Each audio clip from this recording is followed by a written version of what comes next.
Hello everyone, welcome to the video. So आजको भिडियोमा चाहिँ मैले फिजिक्ससँग रिलेटेड केही important question from the portion of मेकानिक्सको पोर्सनबाट लिएर आएको छु, जुन चाहिँ 2083 को इन्ट्रान्स एक्जामिनेसन भनेको चाहिँ आइओई भयो, सिई भयो अथवा बिएससी सिएसआइटी सबैको लागि युजफुल हुनसक्छ। सो यस्तो एउटा भिडियो लिएर आएको छु जुनमा चाहिँ मैले 10वटा न्युमेरिकल्सहरू गर्नेछु फ्रम मेकानिक्सबाट पनि specifically first chapter unit and dimension अनि सेकेन्ड च्याप्टर भनेको भेक्टरबाट गरेको छु अनि एक दुईवटा क्वेसन चाहिँ फ्रम प्रोजेक्टाइल पनि छ है त। अब कुनै पनि फिजिक्सको क्वेसनहरू न्युमेरिकलहरू गर्नुभन्दा अगाडि चाहिँ हामीलाई चाहिने भनेको मेन कुरा भनेको फर्मुलाहरू भयो। सो फर्मुलाहरू चाहिँ सबैको आउनुपर्छ सबैलाई है इन्ट्रान्स दिनुभन्दा अगाडि। सो फर्मुलाहरू यदि रिभाइज गर्नु छ भने फिजिक्स केमिस्ट्री म्याथको फर्मुलाहरू चाहिँ मसँग छ, त्यो नोट चाहिँ मसँग माग्न सक्छु इफ चाहिन्छ भने।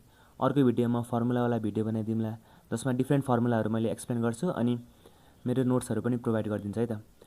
सो अब सुरु गरौँ है त भिडियो।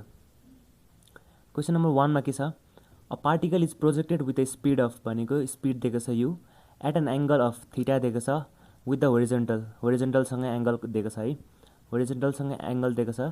एउटा कुनै पार्टिकललाई हामीले थीटा एङ्गलमा फालिम रे फ्रम ग्राउन्ड है, अनि फर्स्ट इनिसियल स्पिड जुन छ यु दिएको छ कति 20 मिटर पर सेकेन्ड भने द म्याक्सिमम हाइट अटेन्ड जुन यो म्याक्सिमम हाइट छ त्यो कति हुन्छ भनेर।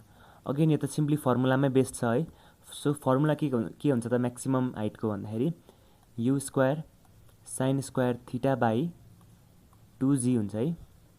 अब यहाँबाट हामीले सिधै भ्यालु हाल्यो भने 20 इन्टु साइन 30 भनेको 1/2 को whole squared divided by 2 into g को ठाउँमा मैले 10 हालेँ भने कति हुन्छ त 10 को स्क्वायर 100/20 भनेको 5 मिटर आउने रहेछ। अप्सन नम्बर बी भयो। अर्को क्वेसन हेरौँ। अर्को क्वेसनमा पनि के छ त, a projectile is projected with speed 20 metre per second u दिएको छ अनि at an angle of 45 degree मात्र भनेको छ। भन्नुको मतलब के हो, यो होरिजेन्टलसँगै एङ्गल हो है। फेरि पनि प्रोजेक्टाइल मोसन छ, इनिसियल स्पिड दिएको छ अनि एङ्गल दिएको छ।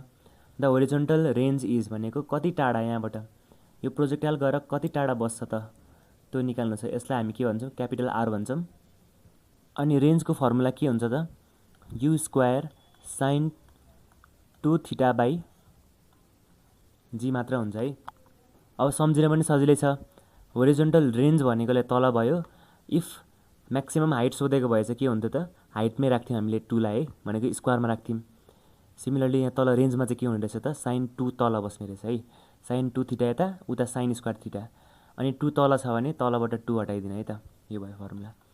अब युको ठाउँमा 20 हाल्नु पऱ्यो इन्टु साइन 2 इन्टु 45 भनेको साइन 90 भनेको कति हुन्छ 1 हुन्छ डिभाइड बाई 10 यो भयो भनेपछि 400/10 भनेको 40 metre. Option number B is the correct answer. Okay, अब यो क्वेसन चाहिँ युनिट एन्ड डाइमेन्सनबाट छ।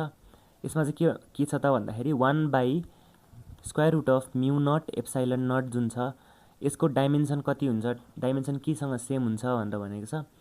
यो चाहिँ फर्मुला एक्चुअली के हो त भन्दाखेरि कुनै पनि इलेक्ट्रोम्याग्नेटिक वेभको के हो त स्पिडको फर्मुला हो है, डाइरेक्ट फर्मुला हुन्छ। सिमिलरली यसरी नै क्वेसनहरू चाहिँ सोधिरहेको हुन्छ है, कुन कुन फिजिकल क्वान्टिटीहरूको चाहिँ डाइमेन्सन सेम हुन्छ भनेर है। सो डाइमेन्सन सेमकै कुरा गर्ने हो भने चाहिँ it is good to know कि स्ट्रेस र प्रेसरको, यो पनि एकदमै सोधिरहेको क्वेसन हो, स्ट्रेस र प्रेसरको डाइमेन्सन के हुन्छ सेम हुन्छ। सिमिलरली एङ्गल र स्ट्रेन, एङ्गलको डाइमेन्सन अनि स्ट्रेनको डाइमेन्सन के हुन्छ त सेम नै हुन्छ। दुइटै नै के हो त डाइमेन्सनलेस क्वान्टिटी हो। सेम तरिकाले अर्को के हुन्छ प्ल्याङ्क्स कन्स्ट्यान्ट र एङ्गुलर मोमेन्टम जुन हुन्छ दुइटाको डाइमेन्सन पनि सेम हुन्छ। सो सुरुको यो प्रेसर र स्ट्रेस सेम हुन्छ डाइमेन्सन, सेम तरिकाले प्ल्याङ्क्स कन्स्ट्यान्ट र एङ्गुलर मोमेन्टम पनि सेम हुन्छ भनेको दुईवटा क्वेसन चाहिँ एकदमै फ्रिक्वेन्टली सोध्ने क्वेसन हो। अनि यो जुन क्वेसन छ यो भनेको चाहिँ के हो त दुइटै डाइमेन्सनलेस क्वान्टिटी, एङ्गल पनि डाइमेन्सनलेस हो, स्ट्रेन पनि के हो त रेसियो भएकोले गर्दाखेरि चाहिँ डाइमेन्सनलेस क्वान्टिटी हो। सिमिलरली अर्को एउटा फ्रिक्वेन्टली सोध्ने क्वेसन भनेको चाहिँ आरसी जुन क्यापेसिटरको केसमा टाइम कन्स्ट्यान्ट हुन्छ त्यसको डाइमेन्सन केसँग इक्वल हुन्छ र अर्को L/R भन्ने अर्को हुन्छ त्यो पनि केसँग हुन्छ इक्वल टाइमको डाइमेन्सनसँग हुन्छ भनेपछि टीसँग डाइमेन्सन यसको के हुने रहेछ सेम हुने रहेछ। सो यति चाहिँ एकदमै फ्रिक्वेन्टली क्वेसन सोधिने क्वेसनहरू हो युनिट एन्ड डाइमेन्सनबाट है त। अब केही क्वेसनहरु चाहिँ भेक्टरबाट प्र्याक्टिस गरौँ है।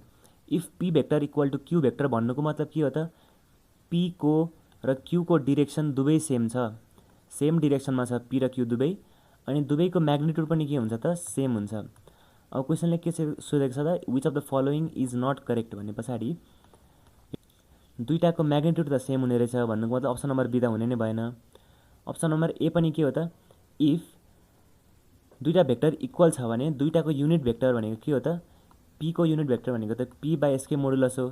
दुईटै सेम छ भनेपछि त यो पनि सेम हुने भयो भनेपछि यो पनि रङ एन्सर हुने भयो। अनि सेम तरिकाले c मा हेर्ने हो भने यसलाई मोडिफाई गर्यौँ भने हामीले के लेख्न पाइन्छ त, p भेक्टर बाई p भनेको म्याग्निट्युड नै हो equal to q vector by q को म्याग्निट्युड भनेको के हो त, अप्सन नम्बर ए सँग सेम हो। सो अप्सन नम्बर सी पनि रङ हुने भयो भनेपछि अप्सन नम्बर डी चाहिँ राइट हुने भयो। कसरी त भन्दाखेरि p vector plus q vector भनेको चाहिँ के हुन्छ त, भेक्टर भन्ने बित्तिकै अब अघि मैले के भने q भेक्टरको युनिट भेक्टर बराबर के हुन्छ त, q भेक्टर बाई म्याग्निट्युड हुन्छ यसको है। भने पछाडि भेक्टरलाई q भेक्टरलाई के लेख्न पाइन्छ त, q को म्याग्निट्युड इन्टु युनिट भेक्टर लेख्न पाइन्छ। भनेपछि p भेक्टरलाई हामीले p into unit vector along p लेख्न पाइन्छ plus q into unit vector along q लेख्न पाइन्छ। भनेपछि यो र यो त सेम भएन, सो यो चाहिँ के रहेछ त, करेक्ट रिलेसन होइन रहेछ भनेपछि अप्सन नम्बर डी नै के हुने रहेछ त, करेक्ट एन्सर हुने रहेछ। So moving on, question number 5 मा के छ, ए भेक्टर माइनस बी भेक्टरको म्याग्निट्युड र ए भेक्टर अनि बी भेक्टरको म्याग्निट्युड इक्वल रहेछ भन्नुको मतलब के हो त, ए भेक्टर माइनस बी भेक्टरको म्याग्निट्युड कति हुन्छ त, square root of a square plus b square minus 2ab cos theta हुन्छ है। अब त्यो भनेको के हो, ए र बी बराबर छ भनेपछि सबैलाई हामीले बी को ठाउँमा पनि ए नै राखेर ट्राई गरौँ है त। A square plus A square कति हुन्छ, 2a square minus 2a into ए भनेको ए स्क्वायर हुने भयो इन्टु कस थीटा हुने भयो इक्वल टु यसको ठाउँमा पनि मैले के लेखेँ त, ए नै लेखेँ, म्याग्निट्युड लेखेँ है त। Squaring on both sides we get a square बराबर 2a स्क्वायर कमन आउँछ अनि 1 माइनस कस थीटा हुने भयो। अब यसलाई के लेख्न पाए त, 1/2 is equal to 1 minus cos थीटाको ठाउँमा हामीले के लेख्न पाउँछौँ, 2 साइन स्क्वायर थीटा बाई 2 लेख्न पाउँछौँ। किन भन्दाखेरि कस 2 थीटाको फर्मुला के हुन्छ त, 1 माइनस 2 साइन स्क्वायर थीटा हुन्छ है। अब यहाँबाट के हुन्छ, sine square theta by 2 is equal to कति हुन्छ, 1/4 हुन्छ। अब यहाँबाट हामीले के लेख्न पायौँ त, sine theta by 2 is equal to 1/2 लेख्न पायौँ। सो यहाँबाट के हुँदैछ, theta is equal to 2 sine inverse 1/2। अब साइन अफ कति चाहिँ 1/2 हुन्छ त भन्दाखेरि 30 डिग्री हुन्छ अनि 2 इन्टु 30 डिग्री भनेको कति हो त, 60 degree. Option number A is the correct answer. अर्को क्वेसन हेर्ने हो भने चाहिँ what is the angle between P vector, let's say कुनै एउटा भेक्टर पी भेक्टर छ and the resultant of P plus Q vector and P minus Q vector. कुनै पनि भेक्टर पी भेक्टर र क्यू भेक्टर छ भने दुईटाको रिजल्टेन्ट भनेको के हो त, P vector plus Q vector. अब रिजल्टेन्ट अफ के भनेको छ, यो प्लस यो भनेको छ भनेपछि के हो त, P vector plus Q vector plus P vector minus Q vector भनेको चाहिँ तिनीहरूको के हो त, रिजल्टेन्ट हो। भने पछाडि क्यू र माइनस क्यू क्यान्सल भयो, के रह्यो त 2 इन्टु पी भेक्टर। अब कुनै एउटा भेक्टर पी भेक्टर छ है, लेट्स से यो पी भेक्टर भयो भने 2p भेक्टर भनेको के हो त, अर्को भेक्टर हो जुन चाहिँ सेम डिरेक्सनमा जान्छ अनि डबल द म्याग्निट्युड, यो चाहिँ के हो त 2p भेक्टर भनेको छ। दुईटाको बिचमा एङ्गल कति हुन्छ त, 0 degree. Option number A is the correct answer. अब अर्को क्वेसन हेरौँ, what is the angle between P vector plus Q vector and P vector cross product of Q vector छ है। भने पछाडि हामीसँग कुनै एउटा भेक्टर पी भेक्टर छ अनि अर्को भेक्टर क्यू भेक्टर छ, दुईटाको रिजल्टेन्ट हो भनेको P vector plus Q vector हो। यो P vector plus Q vector के हुन्छ, जहिले पनि पी भेक्टर र क्यू भेक्टर पर्ने जुन प्लेन हुन्छ, पी भेक्टर र क्यू भेक्टर पर्ने जुन प्लेन हुन्छ त्यही प्लेनमा नै के हुन्छ त, पर्छ। तर यो P vector plus Q vector जुन छ त्यसले दिने भेक्टर भनेको चाहिँ कुन डिरेक्सनमा जान्छ त भन्दाखेरि जुन पी र क्यू कन्टेन गर्ने प्लेन हुन्छ, यो प्लेनको चाहिँ के हुन्छ, नर्मली जान्छ, कि तल जान्छ कि माथि जान्छ। भनेपछि के भयो त, हाम्रो एउटा resultant P plus Q vector प्लेनमा छ अनि प्लेनसँग परपेन्डिकुलर पी क्रस क्यू छ भने दुईटाको बिचमा एङ्गल कति हुन्छ त, अभियसली पनि 90 डिग्री भनेको कति हो त, पाई/2 भयो है।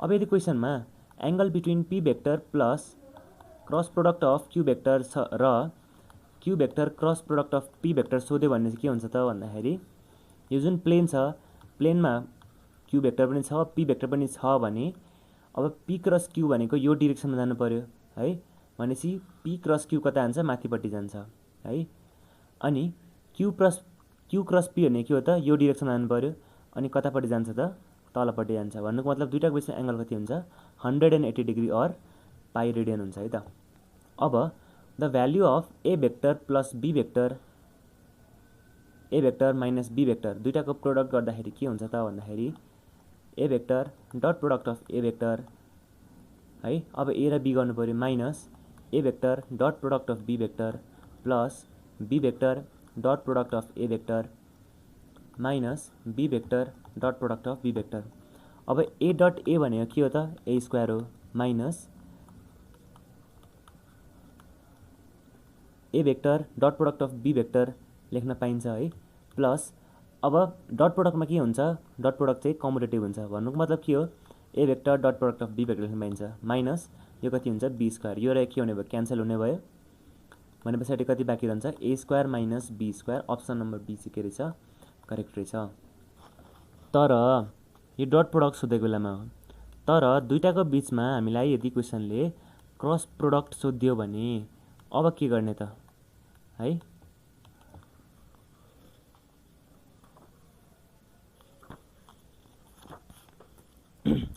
क्रस प्रोडक्ट गर्न पनि सिम्पल छ a cross product of a vector minus a cross product of b vector plus b cross product of a vector माथिको तरिकाले minus b cross product of b vector अब हेर त कुनै दुईटा भेक्टर सेम डिरेक्सनमा छ एंगल दुईटाको बिचमा 0 डिग्री छ भने क्रस प्रोडक्ट कति हुन्छ 0 हुन्छ भनेपछि यो कति हुने भयो 0 हुने भयो सिमिलरली यो कति हुने भयो यो पनि 0 हुने भयो भनेपछि हामीसँग बाँकी कति रह्यो त माइनस ए क्रस बीलाई हामीले के लेख्न पाउँछौँ बी क्रस ए लेख्न पाउँछौँ प्लस बी क्रस ए अर्को छँदैछ भनेपछि दुईटालाई एड गऱ्यौँ भने कति आउँछ त 2 टाइम्स बी क्रस ए आउने रहेछ भनेपछि यतिखेर चाहिँ अप्सन नम्बर डी चाहिँ करेक्ट हुने रहेछ डट प्रोडक्टको केसमा चाहिँ a square minus b square चाहिँ करेक्ट हुने रहेछ है त ल यो क्वेसनमा के भनेछ let the angle between two non zero vectors a vector and b vector be 120 degree the resultant c vector सोधेछ हामीलाई है रिजल्टेन्ट भनेको के हो त a vector plus b vector हो है अब a vector plus b vector निकाल्नु छ भने फर्मुला के हुन्छ त a square plus b square plus 2ab cos theta थीटाको ठाउँमा के छ 120 डिग्री भनेको के भयो त square root of a square plus b square plus 2 times ab into cos 120 degree भनेको कति हो -1/2 भनेपछि माइनस 2 र 2 क्यान्सल भयो बाँकी रहन्छ एबी भनेर है यो आयो ए भेक्टर प्लस बी भेक्टरको म्याग्निट्युड अब हामीलाई अप्सनबाट हेर्ने हो भने ए भेक्टर माइनस बी भेक्टरसँग कम्पेयर गर्नु छ भनेपछि फर्मुलाबाट कति आउँदैछ square root of a square plus b square minus 2ab cos 120 degree हाल्दाखेरि कति आउँछ त अब यो केसमा चाहिँ प्लस एबी आउँछ अब यहीँबाट क्लियरली के थाहा भइरहेछ ए भेक्टर प्लस बी भेक्टरको म्याग्निट्युड भनेको रिजल्टेन्ट सी जुन छ त्यो चाहिँ के रहेछ त ए माइनस बी भन्दा के रहेछ कम रहेछ सो अप्सन नम्बर 20 को करेक्ट भयो यहाँको जिस्ट के हो त भन्दाखेरि जब एंगल चाहिँ अप्ट्युज हुन्छ है जब एंगल चाहिँ अप्ट्युज हुन्छ ग्रेटर देन 90 डिग्री हुन्छ तब यो केस अप्लाई हुने रहेछ है त ए भेक्टर प्लस बी भेक्टरको म्याग्निट्युड चाहिँ less than a vector minus b भेक्टरको म्याग्निट्युड हुने रहेछ है त ओके सो आजको लागि चाहिँ लास्ट क्वेसन हेरौँ यसमा चाहिँ के भनेको छ भन्दाखेरि when 3 forces 50 newton 30 newton and 50 newton act on a body कुनै एउटा बडी छ त्यसमा 50 न्यूटनको फोर्स लागेको छ 30 न्यूटनको फोर्स लागेको छ अनि 15 न्यूटनको फोर्स लागेको छ भने बडी रेस्टमा हुन्छ कि इक्विलिब्रियममा हुन्छ कि रेस्ट र इक्विलिब्रियम भनेको त सेम नै भयो सो अप्सन नम्बर ए र सी त यसरी नै क्यान्सल गर्न पनि सकिन्थ्यो होला similarly moving with a uniform velocity हुन्छ कि मुभिङ विथ एन एक्सेलरेसन हुन्छ भन्ने कुरा हो अब बुझौँ है त यहाँ जब यदि कुनै फोर्स बडीमा तीनवटा फोर्स F1 F2 अनि F3 लागिरहेको छ भने त्यो बडी रेस्टमा तब मात्र आउन सक्छ जब दुईटा फोर्सको रिजल्टेन्ट चाहिँ थर्ड फोर्ससँग इक्वल हुन जान्छ अब त्यो केस यहाँ बन्छ कि बन्दैन हेर त कुनै दुईटा फोर्स लिएर हेरौँ 30 र 15 है 30 र 15 को रिजल्टेन्ट हेर्ने हो भने ग्रेटेस्ट रिजल्टेन्ट भनेको दुईटा एडिसन गरेर 30 + 15 भनेको कति भयो 45 आउँछ अनि 30 - 15 भनेको कति आउँछ 15 नै आउँछ। यो दुवै के भयो त 50 भन्दा सानो छ भनेपछि 50 सँग यसले ब्यालेन्स गर्नै सक्दैन। त्यसैले के भयो त भन्दाखेरि यो दुईटा फोर्सले 50 न्युटनलाई ब्यालेन्स गर्दैन भने पछाडि के भयो रेस्टमा बडी आउनै सक्दैन। बडी रेस्टमा आउनै सक्दैन अनि यदि बडी रेस्टमा आएको छैन भन्नुको अर्थ के हो त त्यो बडीमा स्टिल फोर्स लागिरहेछ अनि फोर्स लाग्यो भने त्यो बडीमा एक्सेलरेसन आउँछ। सो यो बडी चाहिँ के भएर हुन्छ मुभिङ विथ एन एक्सेलरेसन हुन्छ है त। सो यस्तो क्वेसन सल्भ गर्न के गर्ने रहेछ फोर्स F1 F2 अनि F3 हेर्ने कुनै दुईटाको सम हेर्ने है। त्यो सम चाहिँ के हुनुपर्छ त भन्दाखेरि जहिले पनि थर्ड फोर्स भन्दा ठुलो हुनुपर्छ।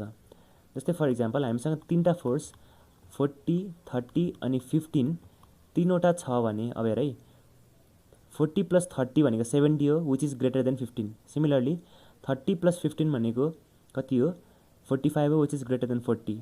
सिमिलरली 40 + 15 भनेको 55 हो विच इज ग्रेटर देन 30। यो केसमा मात्र के हुनसक्छ बडी रेस्टमा आउन सक्छ तीनवटै केस सेटिस्फाई गर्यो भने। तर यो केसमा के छ त 30 + 15 गर्दाखेरि 45 आयो which is less than 50 newton. So 15 न्युटनलाई जहिले पनि ब्यालेन्स गर्छ भन्ने छैन। सो बडी रेस्टमा नहुन सक्छ। सो अप्सन नम्बर ए रेस्टमा हुँदैन भन्ने अप्सनलाई काट्नु पर्यो सुरुमै। अब त्यो हुँदैन भने के हो त बडी एक्सेलरेसनले मुभ गर्छ। So moving with an acceleration is the correct answer यो केसमा त। यो भिडियोमा चाहिँ हामीले केही इम्पोर्टेन्ट क्वेसन्सहरू गऱ्यौँ from unit and dimension projectile अनि भेक्टरबाट। सो इन कमिङ भिडियोज हामी यसबाटै मोर क्वेसन्सहरू ल्याउनेछौँ साथै अन्य मेकानिक्सबाट अनि फिजिक्सबाट अरू इम्पोर्टेन्ट क्वेसन्सहरू ल्याउनेछौँ है त। Thank you for watching.